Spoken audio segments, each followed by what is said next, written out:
Shabbat Shalom, everyone. David Ben-Gurion famously said, a Jew who doesn't believe in miracles just isn't a realist. We Jews not only believe in miracles, but we have relied, existed, and depended on miracles throughout our 3,000-year existence. This week's Torah portion tells the story of the greatest miracle of all, the splitting of the sea. However, Jewish thought explains that the splitting of the sea was not a one-time occurrence, but every day we have to split our own sea. Because just like when you look at the sea, you just see the surface. But what lies beneath the seabed, all the life, all the fish, all the corals, you cannot see it visibly. But when you split the sea, you recognize there's so much life beneath the sea. So too, every person has their external appearance, their natural facade.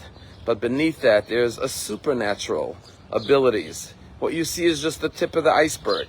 And therefore, our daily task is to split our own sea, to uncover, to reveal what lies beneath. As the Lubavitcher Rabbi once said, Freud dug beneath the surface of a human being's psyche and discovered the id, the natural tendencies and urges for physicality, for desire, for pleasure, for aggression, for sexuality. But had he dug a little deeper beneath the id, the Rebbe said, he would have discovered the yid, the Jewish soul that we all contain. And that's what it means to split our own sea. There was once a group of college students who were visiting the Rebbe, and amongst the questions they asked the Rebbe was, Rebbe, is it true that you could perform miracles? We heard you could perform miracles. And the Rebbe said, actually, every one of you could perform a miracle. And they said, how is that? And the Rebbe explained to them that everyone has their natural abilities and limitations.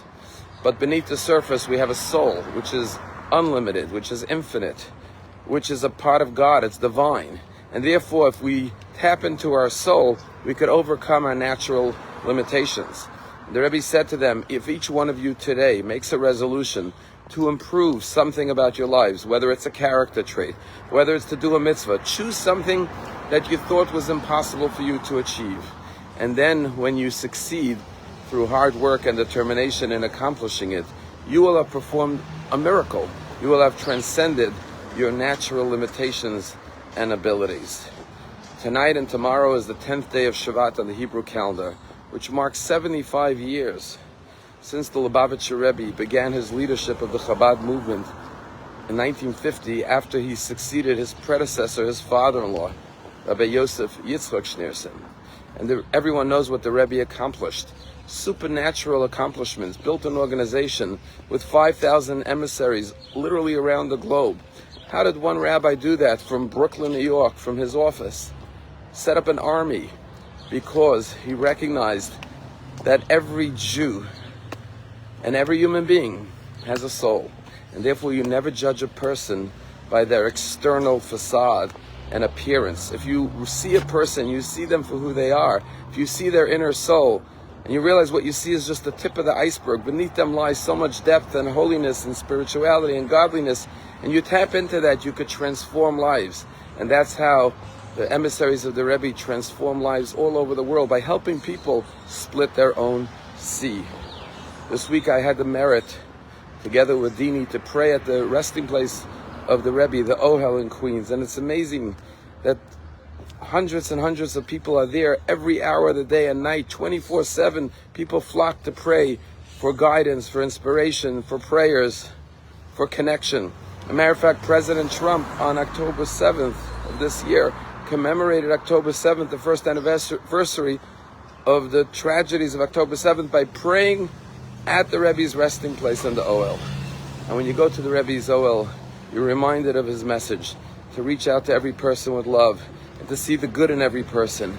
And then you can transform and elevate every person to transcend their natural, preconceived thought of their limitations and become the best version of themselves. There's a story told in the Special Olympics where people with disabilities compete. And there was a group of children who were with Down syndrome, and they were doing a relay race. And a couple of kids took off from the starting point, and halfway through the field, one of the children with special needs stumbled and fell on the floor and started to cry. And the other 4 children, when they saw that child, stopped in their tracks, turned around, went back, lifted up the child, brushed him off, gave him a kiss and a hug, and then all the 5 children held locked arms and continued to run the race to the other side. And everyone in the stands rose with thunderous applause for these children. In a real marathon or athletic competition, if one person stumbles, everyone else is happy. Oh, that gives me an advantage. But these children may have natural limitations, physical limitations, but their spiritual abilities shine bright. And they show us how we can overcome and transcend our natural limitations by connecting ourselves to our soul and to God and being the true version of who we really are. And when we do that, we create miracles. Have a wonderful Shabbat.